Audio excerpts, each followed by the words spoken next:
Всем привет. Короче, на холостых услышал стук с двигателя внезапный такой. Цок-цок-цок. Цок-цок-цок.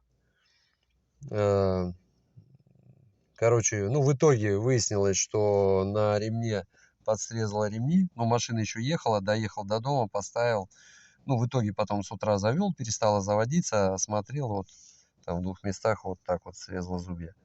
Короче, так как у меня движок с выточками, клапана не гнет, я ремень никогда не меняю, просто вожу с собой всегда. Вот, и в случае там обрыва просто ставлю новый и все. Вот, короче, сейчас начал ставить ремень, не могу натянуть. А брал его сразу, как взял машину, то есть вот 80 тысяч отходил я на этом ремне. И получается поставить, не могу натянуть и все. Пошел, хотя брал вот Калиновский, вот написано тут маркировка, ну вот дебильно, не знаю, что за фирма, вот такая вот какая-то китайская, недорогие ремни беру, вроде как вот, ну, типа Калина 19 вот это. В итоге оказалось, что вот восьмиклапанные двигатели, там, которые восьмерочные, там 111 зубьев, а на Калине вот это Гранта, там 113 зубьев. Не знаю, может то, что блок чуть-чуть повыше или что-то.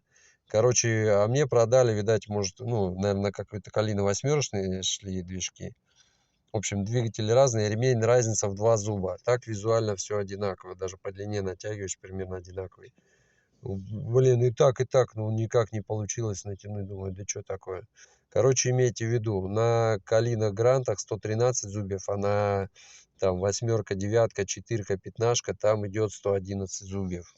Вот такой нюанс. Сейчас поеду за новым ремнем по космической цене в связи с повышением цен.